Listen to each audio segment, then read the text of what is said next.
Example देता हूँ। For example एक सैंपल में 100 न्यूक्लियाई है, ठीक है, n की वैल्यू 100 है, 50 उसमें से डिके हो गए, half life for example 50 decay हो गए और 50 जो है रह गए। एक और सैंपल है उसमें 500 न्यूक्लियाई है, ठीक है, वही न्यूक्लियस सेम ही है, 500 न्यूक्लियाई है, तो हाफ न्यूक्लियाई जो है वो 250 न्यूक्लियाई डिके हो गए हाफ लाइफ, ठीक है। तो पहले में 50 हो गए, 100 थे तो 50 और दूसरे में 500 थे तो 250 न्यूक्लियाई डिके हो गए। इसका मतलब है जितने ओरिजिनल न्यूक्लियस ज्यादा होंगे नंबर ऑफ डिके न्यूक्लियाई भी उतने ही ज्यादा होंगे और साथ ये डायरेक्टली प्रोपोर्शनल है टाइम के, जितने ज्यादा होंगे उनको टाइम उतना ज्यादा लगेगा। और उसके अलावा delta N is equal to minus lambda N delta T. Minus sign represent कर रहा है कि with respect to time number of decaying atom जो है वो न्यूक्लियाई डिक्रीज हो रहे हैं, और लैम्डा जो है ये होगा minus delta N over N divided by delta T, ठीक है। और ये जो लैम्डा है ये कहलाता है डिके कांस्टेंट,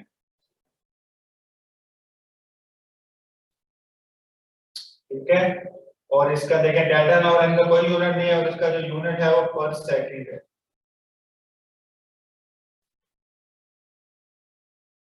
इसका मतलब है जिस न्यूक्लियाई का लैम्डा की वैल्यू ज्यादा, ठीक है, ये ओवरऑल कांस्टेंट है, जितने न्यूक्लियाई के डिके कांस्टेंट ज्यादा होगा, डिके कांस्टेंट ज्यादा होने का मतलब है उसको जल्दी डिके होगा, डिके कांस्टेंट की वैल्यू जितनी ज्यादा उतनी जल्दी डिके होगा, डिके कांस्टेंट की वैल्यू जितनी कम उतनी देर से डिके होगा। तो लैम्डा और डेल्टा टी जो है वो इनवर्स है।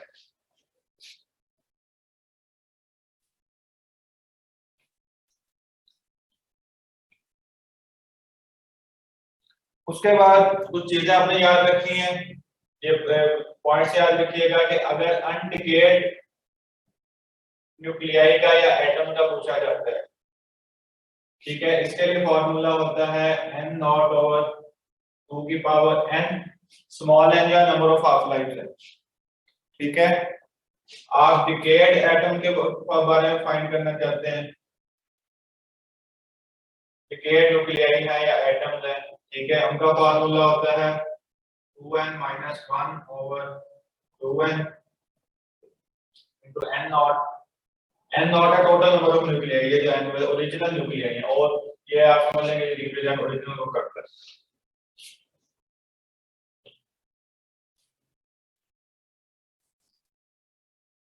और जो रिमेनिंग है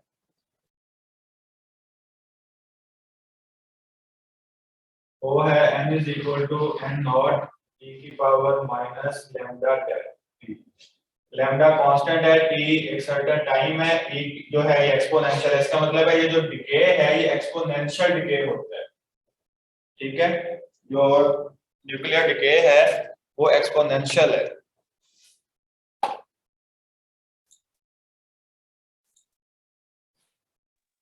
और हाफ लाइफ और इसके दरमियान जो टाइम रिलेशन है t half life is equal to 0.693 divided by lambda, ठीक है। और उसके अलावा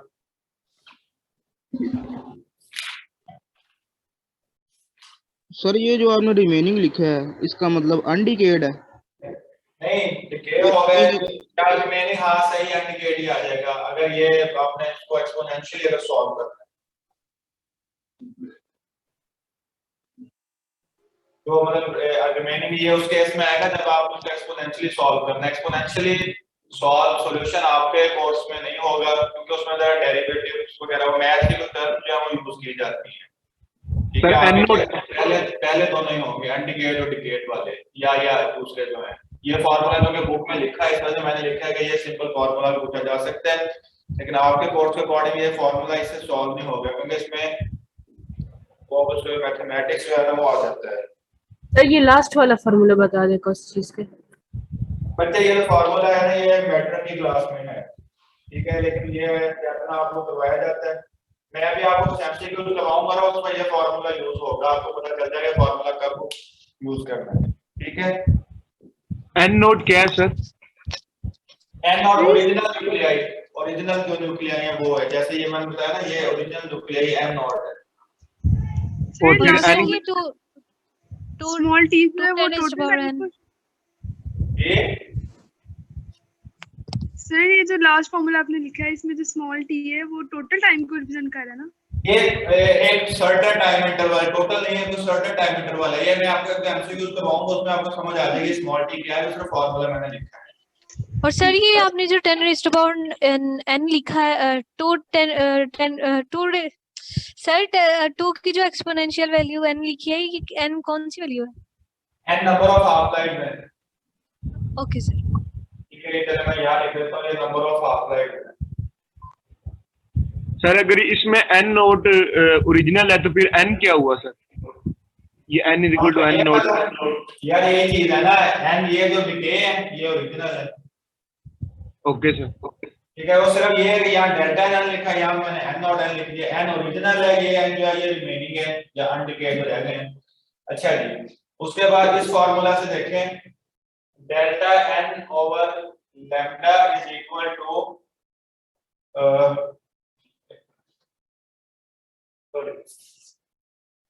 डेल्टा एन और delta T is equal to N lambda. ठीक है, ये जो फॉर्मूला है ना, ये क्या किया, डेल्टा टी मैंने मान लिया डिवाइड कर दिया, माइनस साइन फिलहाल मैंने नहीं साथ लिखा। ठीक है, डेल्टा एन और डेल्टा टी ये होता है, इसे आर कह दें, ठीक है, या ए कह लें, और ये कहलाता है एक्टिविटी। ठीक है, और डिके रेट, ये पंजाब के स्टूडेंट्स के लिए नई चीज है, फेडरल गवर्नमेंट को पढ़ा हुआ है। ठीक है, इसको एक्टिविटी या डिके रेट कहते हैं। Number of nuclei remaining per unit time, एक यूनिट टाइम में कितना नंबर ऑफ न्यूक्लियाई जो वो रिमेनिंग है। ठीक है, और वही फॉर्मूला यहाँ पर इस केस में भी यूज किया जा सकता है। एक्टिविटी जो है वो आ जाएगी ए, आप इसको ए से डिनोट कर लें या आर से डिनोट कर लें, कोई किसी भी चीज से आप इसको डिनोट कर सकते हैं। ठीक है, ये एक्टिविटी का फॉर्मूला है। और जो एक्टिविटी है, तो मैं आपके बुक में अगर आर है तो मैं आर यूज करता हूँ, कुछ बुक में ये आर हो सकता है, ए भी हो सकता है, इसलिए वही formula R is equal to R naught e की पावर माइनस लैम्डा। ठीक है, वही फॉर्मूला है, लेकिन एक एक्टिविटी है दिया डिके रेट। ठीक है, ये चीजें आपने याद रखनी है। ये simple number of decaying elements हैं, लैम्डा डिके कांस्टेंट है, और आर या ए जो है ये डिके रेट है। ठीक है, ये चीजें जरा आप लोगों ने याद रखनी है। बच्चे आप लोग मुझे ये बताएं कि ये जो डिके रेट है इसका यूनिट क्या होगा?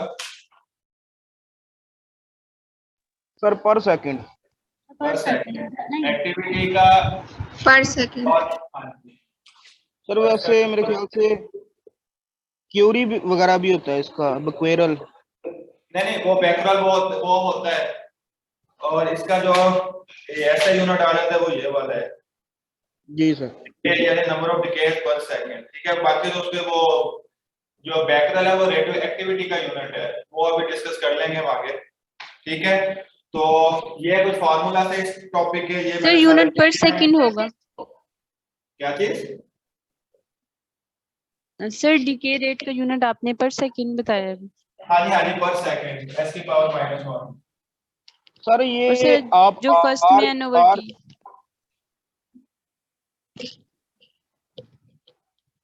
जी सर आप आर या ए को कह रहे हैं ना, ये एक्टिविटी है या डिके रेट है, तो फिर सर ये लैम्डा क्या है? मतलब जो लैम्डा वाला साइन है तो ये क्या है फिर? ये डिके कांस्टेंट है। डिके कांस्टेंट दोनों में आना है ना, डिके कांस्टेंट दोनों में आएगा। आर आर नॉट डिफरेंट चीजें, लैम्डा डिके कांस्टेंट है, टी एक इंस्टेंट ऑफ टाइम है, एक इंस्टेंट ऑफ टाइम में कितना डिके होता है, और दैट टी वो टाइम किसी इंस्टेंट का। ठीक हो गया, ठीक। सर सर मतलब आप तो डिके रेट ये दोनों डिफरेंट चीजें होगी। हाँ हाँ, देखें डिके रेट है number of decaying atoms per unit time. ठीक है ना, यूनिट टाइम में कितने एटम डिके होते हैं वो उसकी रेट, उसकी एक्टिविटी या डिके रेट है। ठीक है, और simple number of decaying atom वो डेल्टा एन है, यानी डेल्टा एन को आप टी से डिवाइड करेंगे वो डिके रेट या एक्टिविटी बन जाएगा। सर डिके रेट या एक्टिविटी का जो यूनिट होता है वो पर सेकंड तो नहीं हो सकता। डिके पर सेकंड होता है ना। तो आपने राइट साइड पे एक्टिविटी या डिके रेट का पर सेकंड लिखे। तो पर सेकंड या डिके देखें, वो असल में डिके तो यूनिट नहीं है ना कोई, ठीक है। तो तब इसी तरह फ्रीक्वेंसी का भी इसी तरह लिखते हैं पर सेकंड, मतलब नंबर ऑफ साइकिल्स पर सेकंड या नंबर ऑफ वाइब्रेशन। हाँ वही चीज आ रही है यहाँ पे, नंबर ऑफ डिकेइंग पर सेकंड है, वो डिके रेट पर आप इसे डिके फ्रीक्वेंसी कहते हैं, वो भी बात ठीक है। डिके पर सेकंड कहते हैं, डिके जो है वो कोई यूनिट तो नहीं है ना, वो तो एक आपको बता रहा है एक चीज के बारे में कि उसमें क्या चेंज आ रही है।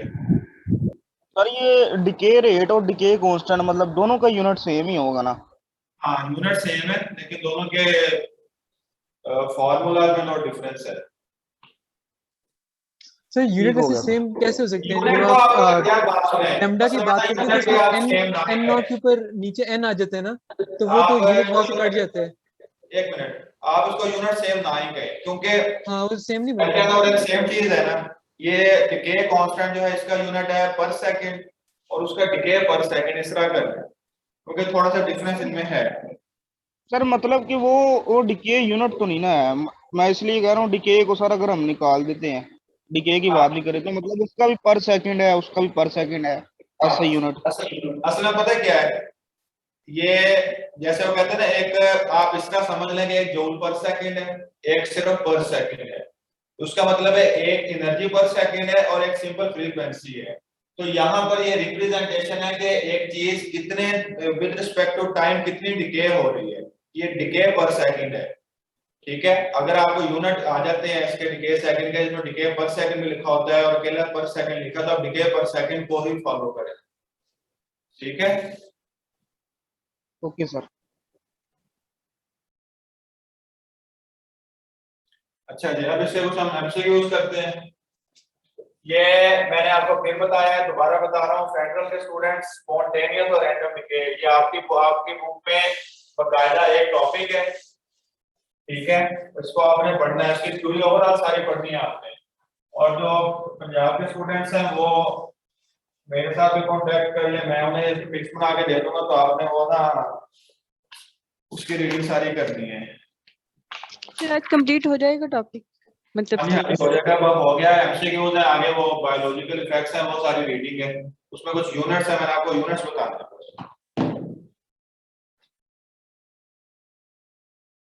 ठीक है। Sir delta N number of emissions को रिप्रेजेंट करता है। लैम्डा क्या? डेल्टा एन जो एटम डिके होने के बाद जो रह गए हैं ना, रिमेनिंग या अनडिकेड एटम वो हैं जो रिमेनिंग है, जो रह गए हैं, वो डेल्टा है। वो 100 से नंबर ऑफ इमिशंस नहीं होते, नंबर ऑफ इमिशंस या डिके, जितना डिके हो चुका है। इन्हें जितने रह गए हैं, फॉर एग्जांपल आपके पास 100 न्यूक्लियाई थे, 30 उसमें से डिके हो गए, 100 जो है वो न्यूक्लियाई है, ये वैल्यू होगी है, ठीक है। 30 उसमें से डिके हो गए हैं, 30 न्यूक्लियाई डिके हो गए, तो रिमेनिंग रह गए 70। ये 70 जो है ना, ये डेल्टा है। मतलब इन दोनों का जो डिफरेंस है। जी, इन दोनों का जो डिफरेंस है टोटल का और डिके का, वो डेल्टा है।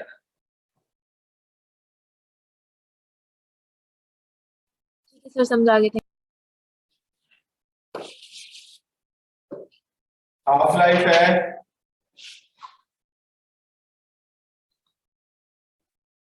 एक एलिमेंट की हाफ लाइफ है 1600 इयर्स, ठीक है।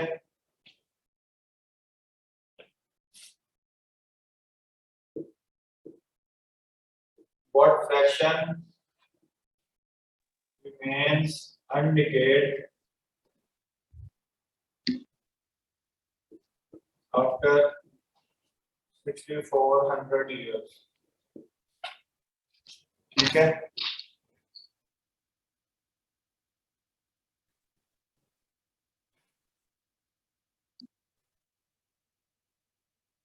इसका आंसर बताएं मुझे।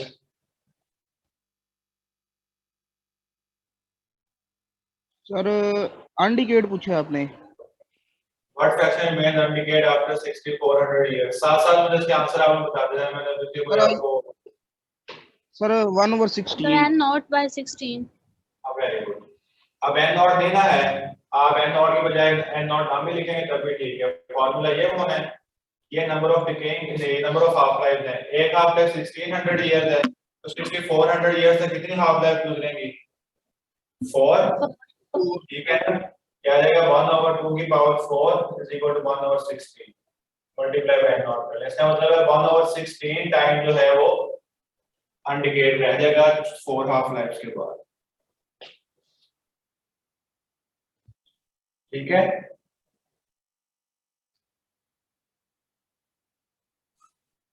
तो बात समझ आ गई?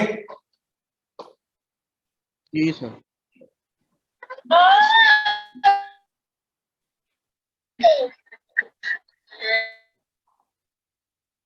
क्या हो गया है?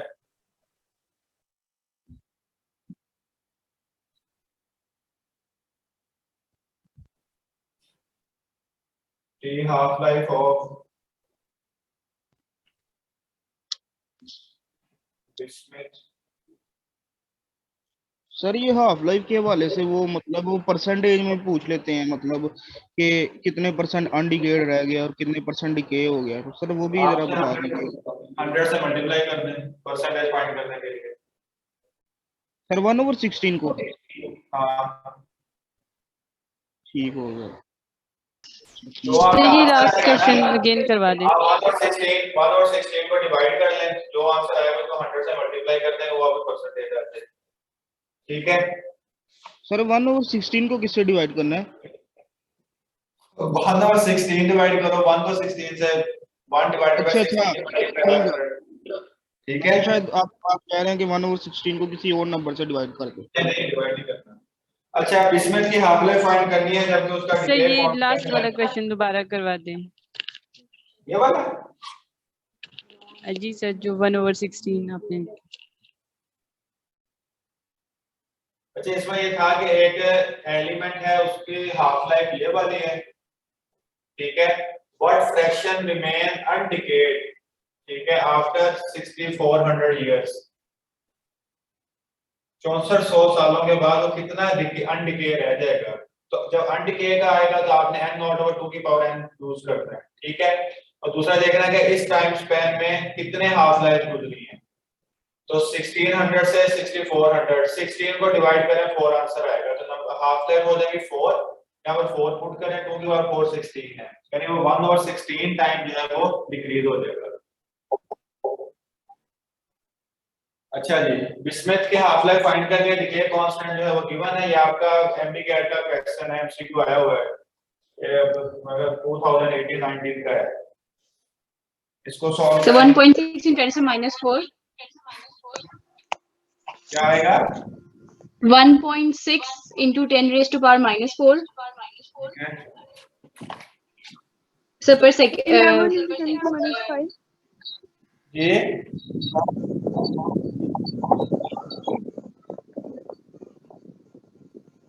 half life of a radioactive element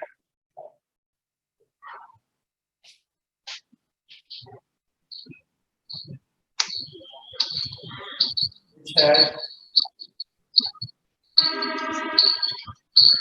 only 1/32 of original mass left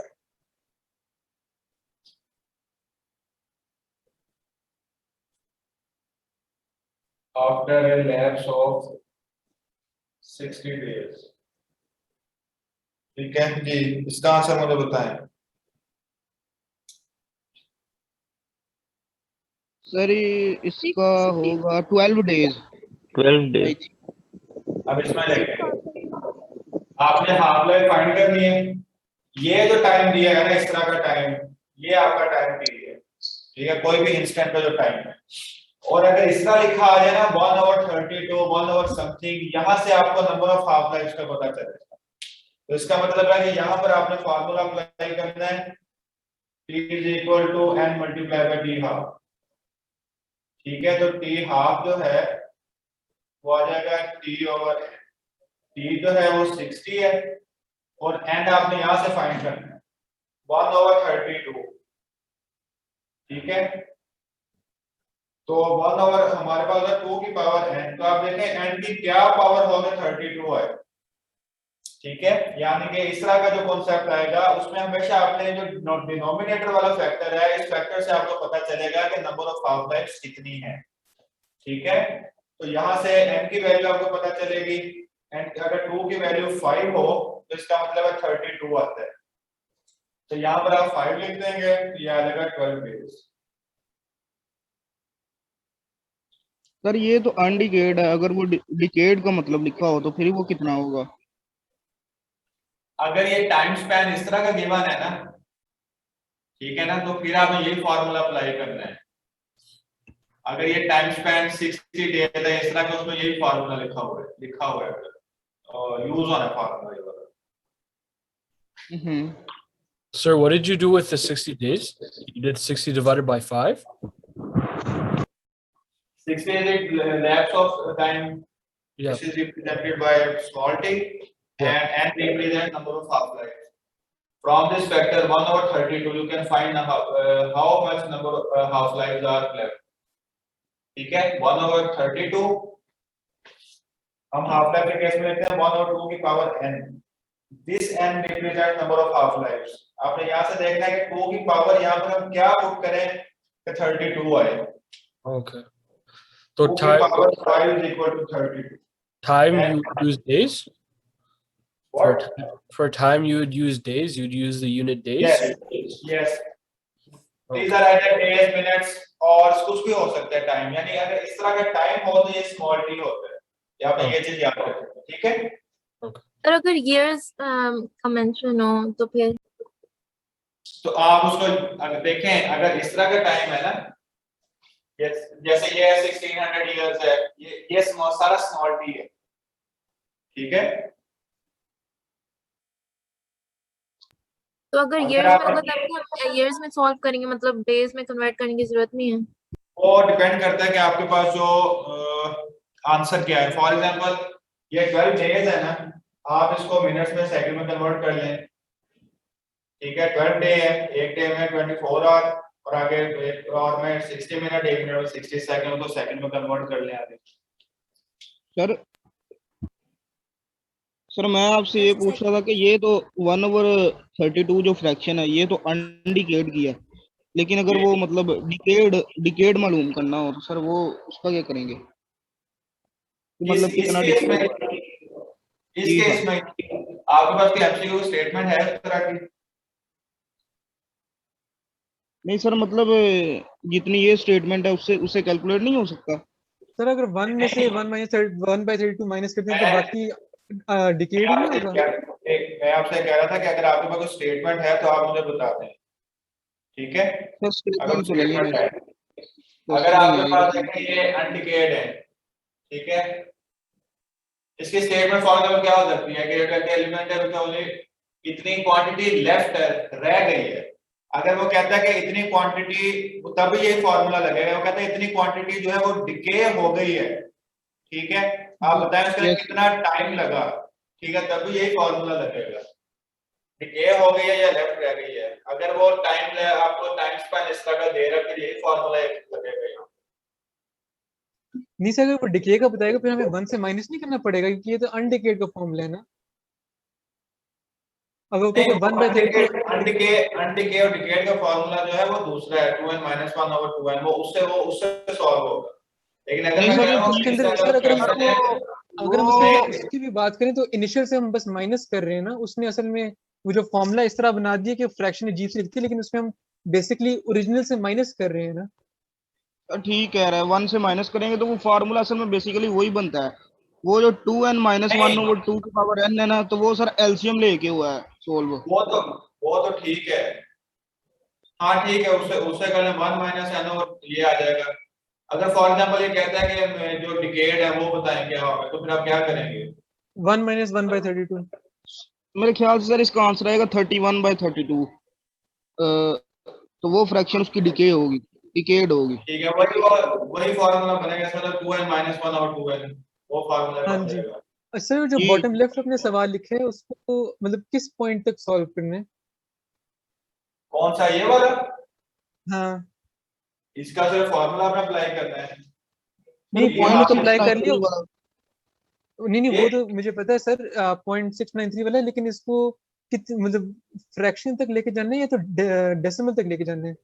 नहीं, वो डिपेंड करता है कि आपका जो ऑप्शन है ना वो क्या है। ये तो आपके पास पेपर का एमसीक्यू है, उसका मैं बता रहा तो हूँ। सर इसको अगर आप सॉल्व करें तो मतलब वो इसका जो आंसर है वो 10 रेज़ टू पावर में आएगा। ये एक पास पेपर का भी क्वेश्चन है, और उसके अलावा ये जो है क्या कहते हैं उसको, जो टेक्स्ट बुक है ना पंजाब की, उसका एमसीक्यू है बेसिकली। टेक्स्ट बुक में तो कैलकुलेटर अलाउड होता है, इसके अंदर वैसे आप सॉल्व करके दिखाएं उसके बगैर कहाँ तक करना है सर हमने हो इसको? जाता है, वैसे सोल्व हो इसको जाता है मतलब। देखें, इसका मतलब ये है कि टेक्स्ट बुक के जो क्वेश्चन है ना, जो शॉर्ट स्टेटमेंट वाले हैं, जैसे ये वाला है, इस तरह इनके आंसर आप लोग याद कर लें। ये विदाउट कैलकुलेटर सॉल्व नहीं होगा।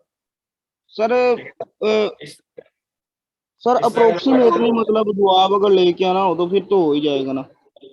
है, नहीं तो हो तो मतलब जाएगा, वो हो पता तो चल ही जाएगा, जाएगा सर।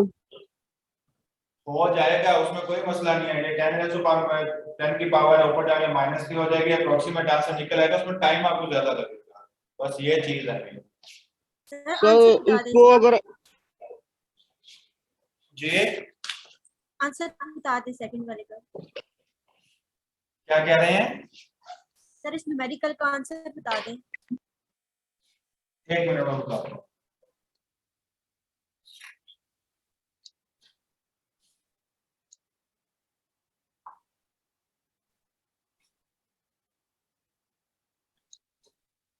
एक मिनट, मैं आपको एक एमसीक्यू और लिख दूंगा एक्टिविटी का, आप लोग वो सॉल्व करें, मैं इसका आपको आंसर लिख देता हूँ, और साथ जो बायोलॉजिकल इफेक्ट्स है वो भी हम साथ डिस्कस कर लेते हैं।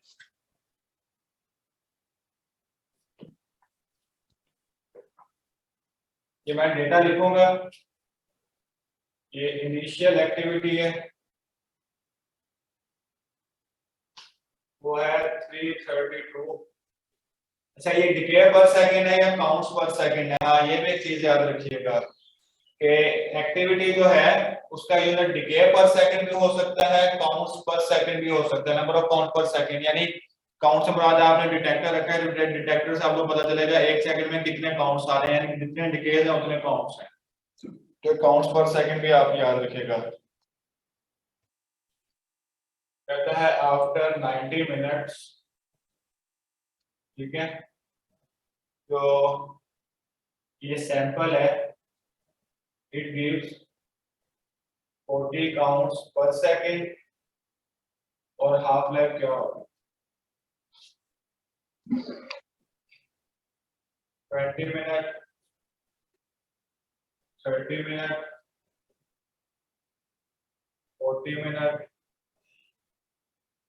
45 मिनट। Sir 30 minute. एक मिनट यार, बाकी को सॉल्व करने दें। जो ये पहले किया हुआ है आपने सॉल्व इसको? जी सर ये सिंपल ही होगा आई थिंक। यार जो दूसरे एक बिठाए थे वो दूसरों को भी करने दें। सर बीटा ही है 30।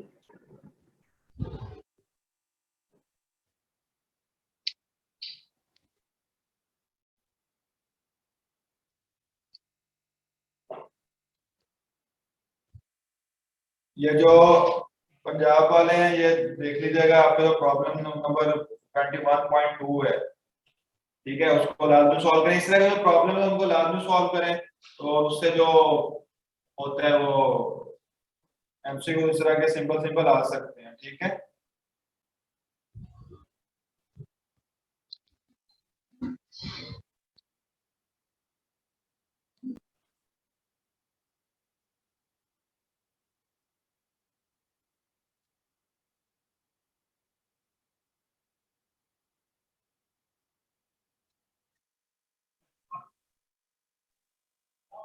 सर ए लेवल्स के स्टूडेंट्स के लिए कौन सी बुक प्रेफर्ड है? क्या दोबारा पूछें? सर ए लेवल्स के स्टूडेंट्स के लिए कौन सी आप बुक पढ़नी चाहिए हमें, पंजाब की या फेडरल?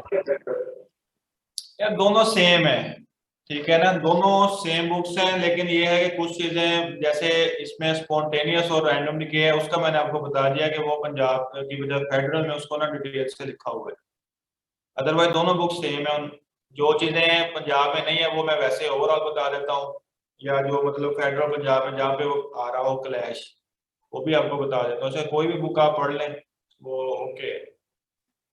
ठीक सर, सर बी आंसर है। ठीक है,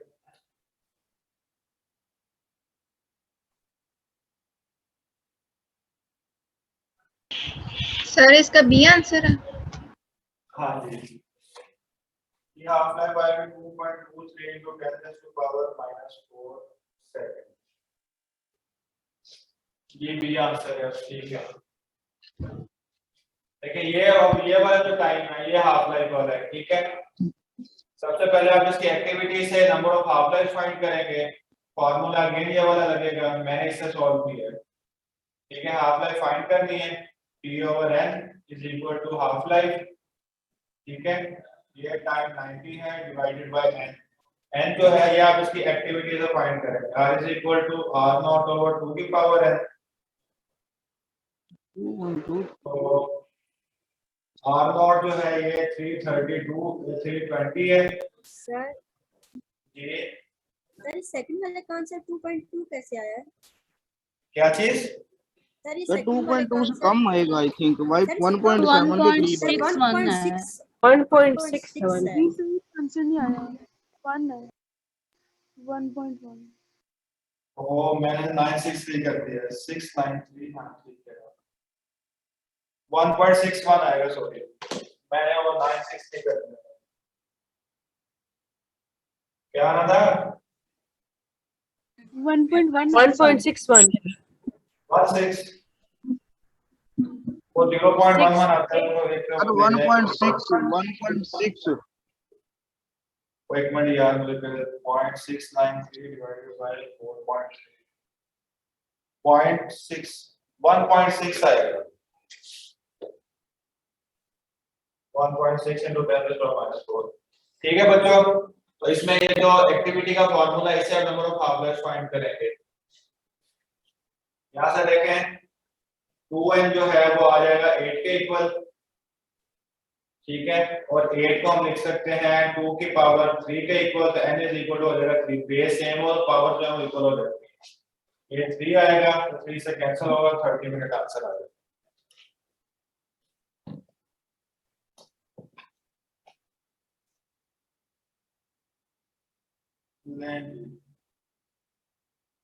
तो जो क्लास का व्हाट्सएप ग्रुप है वो कैसे ज्वाइन करना है?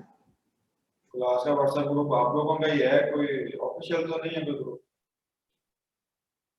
सर अब्दुल्ला को मैसेज करिए ना, वो कर देंगे। सर वैसे इस क्वेश्चन का एक सिंपल भी तरीका हो सकता है, मतलब आप बताएं कौन सा? सर मतलब कि हम ये फार्मूला यूज ना करें, हम ये कहें कि 320 से मतलब हाफ करें तो 160, तो मतलब एक हाफ लाइफ, आगे 160 से गया वो 80 में हाफ लाइफ, हाँ वो भी ठीक है। और 40 गया तो 3 हाफ लाइफ, तो 90 को 3 पे डिवाइड कर दे तो 30 आंसर। वो भी ठीक है, सही है। वो डिफरेंट तरीके होते हैं यार, जो आप लोगों को इजी लगता है वो कर लें। ये जो आपका तरीका है उस वक्त वैलिड है जब प्रैक्टिस ज्यादा होगी, ठीक है ना, फौरी तौर पर पता चल जाए। उसके बाद बच्चों बायोलॉजिकल इफेक्ट्स ऑफ रेडिएशन है। रेडिएशन जो है हमारे बायोलॉजिकल इफेक्ट्स काफी होते हैं, नुकसानदेह काफी होती हैं। ये जो टॉपिक है ये आप लोगों ने डिटेल में पढ़ना है, इसके कुछ पॉइंट्स मैं आपको लिखवा देता हूँ। एक्टिविटी जो है इसको मेजर किया जाता है बैकरोल में, ठीक है। एक बैकरोल जो है वो होता है 1 डिसइंटीग्रेशन पर सेकंड,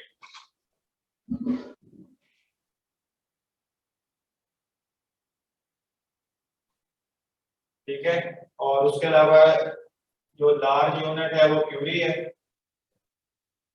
जिसको ये CI है, ये लार्ज यूनिट है, ये है 3.7 into 10 raised to power 10 disintegrations per second. उसके अलावा एब्जॉर्ब डोज है, ये असल में ना ये जो एब्जॉर्ब डोज है ये चीजें ये मेडिकल फिजिक्स में आती हैं। ये आपने कभी सुना होगा कि तो आप वो रेडिएशन के जरिए बीमारियों का इलाज करते हैं, उसमें जो रेडिएशन ज्यादा गामा रेज एक्सरेज यूज करते हैं, तो उसमें बेसिकली ना ये चीजें यूज होती हैं। एब्जॉर्ब डोज है, एनर्जी है, ठीक है, जो आयोनाइजिंग रेडिएशन आ रही है गामा रेज एक्सरेज में यूज होती है, तो उनकी जो एनर्जी है वो E है डिवाइडेड बाय मास, कितने मास में वो एनर्जी जाके एब्जॉर्ब होती है। और एब्जॉर्ब डोज का SI यूनिट जो है वो है ग्रे,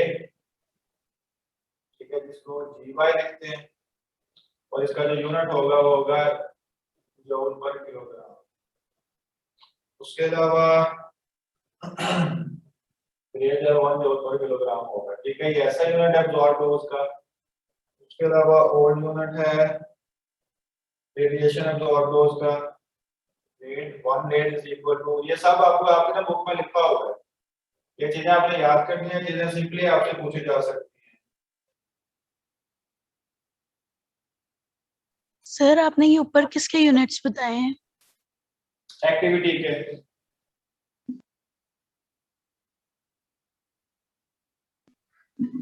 बेसिकली जो रेडिएशन सोर्स की स्ट्रेंथ होती है ना वो उसकी एक्टिविटी होती है कि वो जितनी ज्यादा डिसइंटीग्रेशन करेगा इसका तो उसकी स्ट्रेंथ उतनी ज्यादा है, ठीक है ना। ये RADC का लिखे डिसइंटीग्रेशन पर सेकंड है या एक्टिविटी के पर सेकंड है, वो सारी एक्टिविटी है सारी, ठीक है। सर नीचे आपने वो RADC का लिखा है, रेडिएशन एब्जॉर्ब डोज है, RAD रेडिएशन एब्जॉर्ब डोज, एक रेडिएशन को जितना उसने एब्जॉर्ब किया, ठीक है। उसके अलावा सर ये समझ नहीं, मतलब ऐसा यूनिट अगर ग्रे है तो फिर वो 0.01 क्यों है? ऐसा यूनिट ग्रे है ना, ये नॉन ऐसा यूनिट है 1 रेड, ये 0.01 ग्रे के इक्वल है, नॉन ऐसा यूनिट है ना। उसके अलावा है इक्विवेलेंट डोज, साफ समझ आई इस बात की?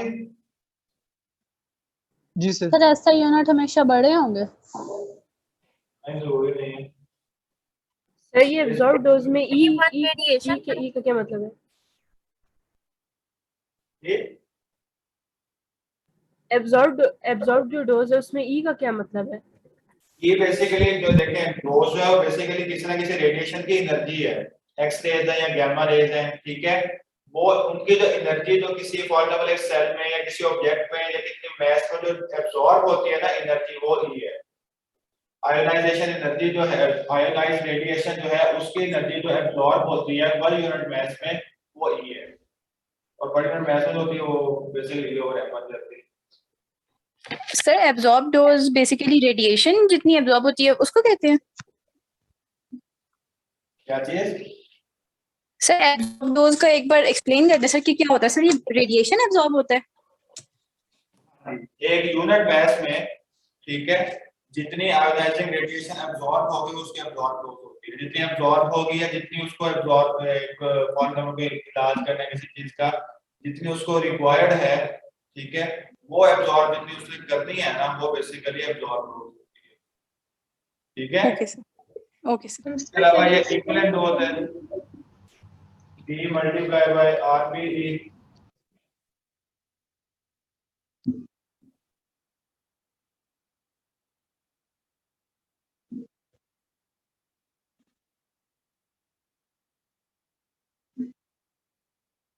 RBE basically relative biological effect है, इसे बेसिकली आप क्वालिटी फैक्टर भी कहते हैं।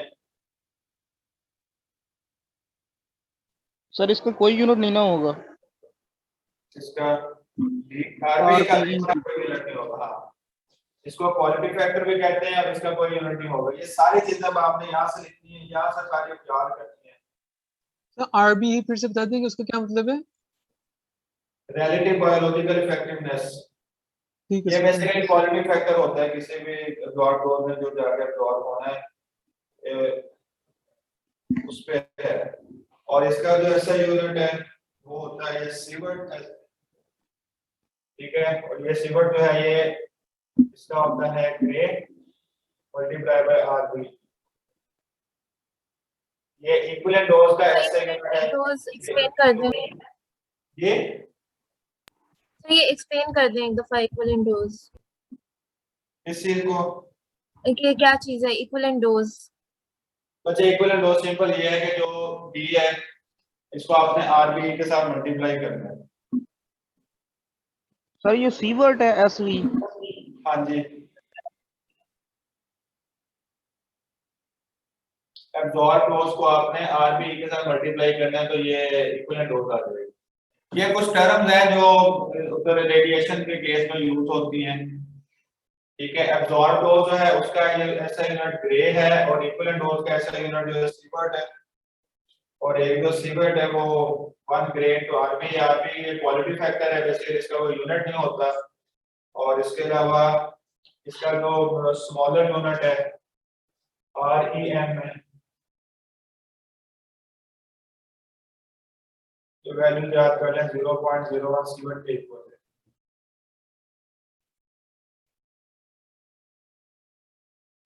सर आरईएम क्या है ये भी बता दें जरा।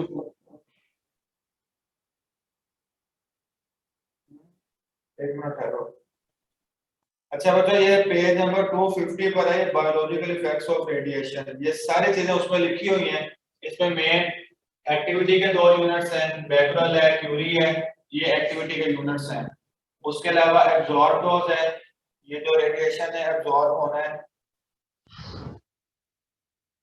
ठीक है। यूनिट मास में जितनी रेडिएशन एब्जॉर्ब होगी, ठीक है, वो एब्जॉर्ब डोज है। एब्जॉर्ब डोज का ऐसा यूनिट ग्रे है, उसका ऐसा यूनिट ये जो ग्रे है जूल पर किलोग्राम के इक्वल है। उसके अलावा 1 ये है,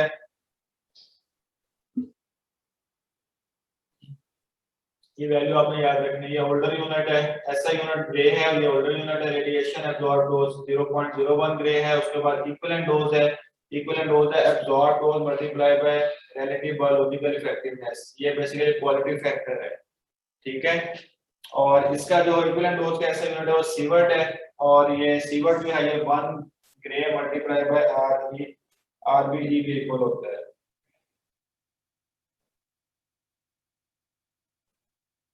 और उसका जो ऑर्डर यूनिट है वो आरईएम है।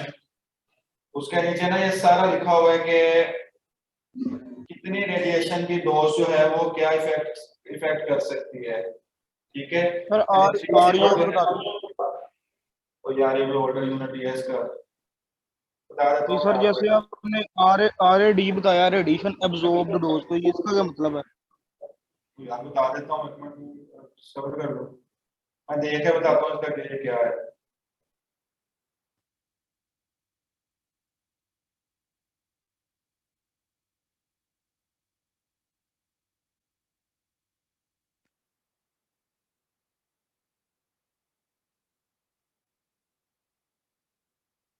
ये बच्चों यहाँ तक मैं आपको जो बता देता हूँ, यहाँ तक किसी का कोई क्वेश्चन हो, इसमें बाकी सारी आपने थ्योरी पढ़नी है और सारी थ्योरी को आपने पढ़ना है। इसमें जो मेन चीजें मैंने लिखनी है उसके अलावा कितनी वैल्यू जो है वो स्किन को नुकसान पहुंचाती है, टिश्यूज को नुकसान पहुंचाती है, ये सब चीजें आपने वहां पे लिखी है, चीजें आप लोगों ने वहां से याद करनी है। इसमें मुझे आप बता दें कि कोई प्रॉब्लम? सर साइड टेबल्स करने हैं जो इन पेजेस पे हैं, इनके साइड टेबल बेशक ना करें लेकिन उनके जो मैक्सिमम और मिनिमम वैल्यूज हैं वो कर लें। ओके सर इक्विवेलेंट डोज का यूज क्या है, मतलब कहाँ पे यूज होता है, क्यों यूज होता है? एक मिनट,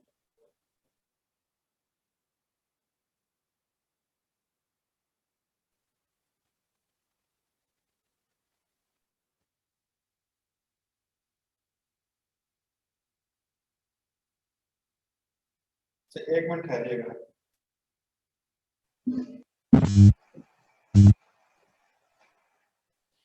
अच्छा अमन, ये बेसिकली आरईएम जो है ना, ये एक्सरे तो यूज किया जाता है ना, यार वो नोट्स में चीजें लिखी होती हैं। REM उस वक्त जब एक्सरेज को यूज किया जाता है ना, ये जो रेडिएशन ऑफ एक्सरेज को यूज हो सकती है, गैमा रेज भी यूज हो सकती है। तो जब एक्सरेज को यूज किया जाता है उसके लिए यूनिट होता है ये रोएंटगेन इक्विवेलेंट, एक जो डोज होती है किसी भी पर्सन के लिए, उसको हम REM कहते हैं।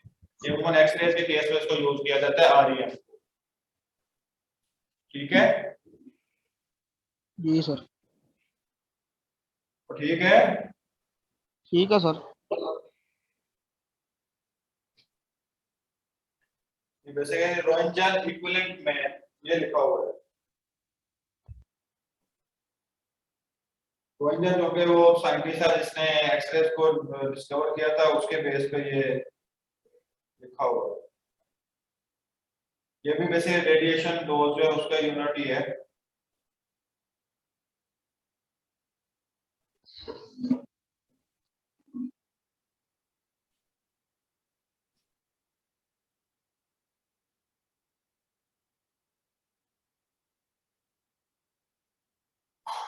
ये मैं आपसे फिर कह रहा हूँ, इसकी मेन चीजें जो है वो मैंने आप लोगों को लिख दी हैं। ठीक है, और ये चीजें आपने अच्छी तरह तैयार करनी है। और ये जो आपको मैंने बताया इस सबको आपने बुक से अच्छी तरह पढ़ लेना है। इसमें जो मेन पॉइंट्स हैं मैंने लिखने हैं, उसके अलावा बाकी चीजें आपने पढ़नी है अच्छी तरह। Sir, can you repeat the last point you just said? About X-ray stuff. ये पूछा था इक्विवेलेंट डोज किस लिए यूज होती है। असल में इक्विवेलेंट डोज का फार्मूला जो है वो D × RBE होता है। लेकिन जब किसी बॉडी पे रेडिएशन को फॉल करवाना होता है ना, तो सबसे पहले तो स्टडी किया जाता है कि किसी भी जो कैंसर है किसी सेल में है, टिश्यू में है, ट्यूमर कैंसर वगैरह, ठीक है, उसकी कितनी रेडिएशन की कितनी एनर्जी चाहिए, उस सारी चीजें स्टडी की जाती हैं। उसके साथ ये भी ख्याल रखा जाता है कि अगर जो एनर्जी फॉल करवानी है वो अगर इस वैल्यू से एक सर्टेन वैल्यू से ज्यादा हो गई ना, ठीक है, तो सर्टेन वैल्यू से ज्यादा होने से वही एनर्जी या वही एक्सरे या गैमा रेज जो है जो हमारे लिए इलाज कर रही थी वो हमारे लिए नुकसानदेह हो सकती हैं, फर्दर कैंसर या ट्यूमर क्रिएट कर सकती हैं। तो ये भी स्टडी किया जाता है कि किसी भी सेल के लिए वो मिनिमम वैल्यू उनकी कितनी है कि वो इलाज करने की बजाय कैंसर का बायस ना बन जाए। वो बेसिकली इक्विवेलेंट डोज से स्टडी किया जाता है। इक्विवेलेंट डोज का बेसिक पर्पस ये होता है, RBE बेसिकली क्वालिटी फैक्टर होता है, ठीक है, जिस किसी भी बॉडी पे जो रेडिएशन फॉल करवा रहे हैं उसका जो इफेक्टिवनेस है उसको स्टडी किया जाता है। और इक्विवेलेंट डोज से हमें यह पता चलता है कि वो मिनिमम कितनी रेडिएशन है जो किसी बॉडी को फर्दर नुकसान पहुंचा सकती है। ये बच्चों जिन्होंने क्वेश्चन किया था उनको बात समझ आ रही है? Yes, sir. Thank you. ये जिन्होंने इक्विवेलेंट डोज का पूछा था उन्हें बात समझ आ गई है? Yes, sir. Thank you. ठीक है, आप लोग बताएंगे कि इक्विवेलेंट डोज का यूनिट क्या होगा?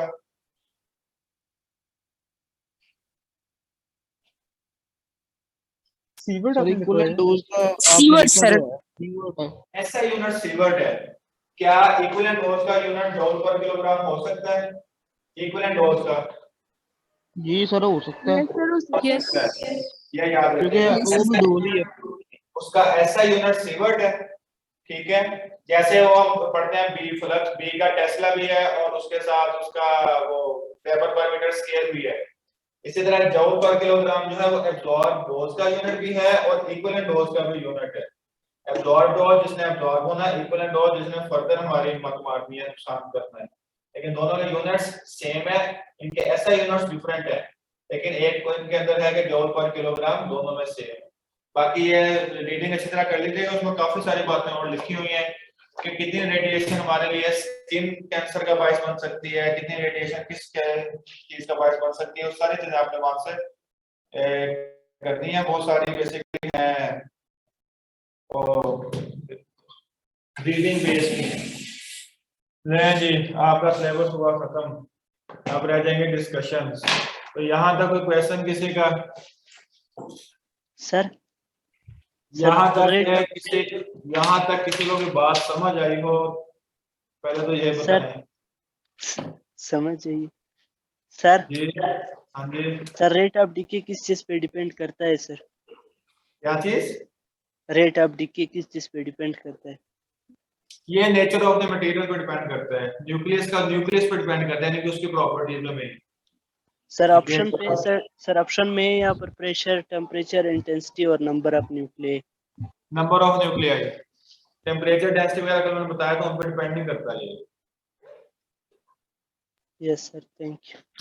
ठीक है, यस सर। ठीक है, चलें जी, कल से इंशाल्लाह हम डिस्कशन स्टार्ट करेंगे जो रह गई हैं। और किसी का कोई क्वेश्चन है इनमें?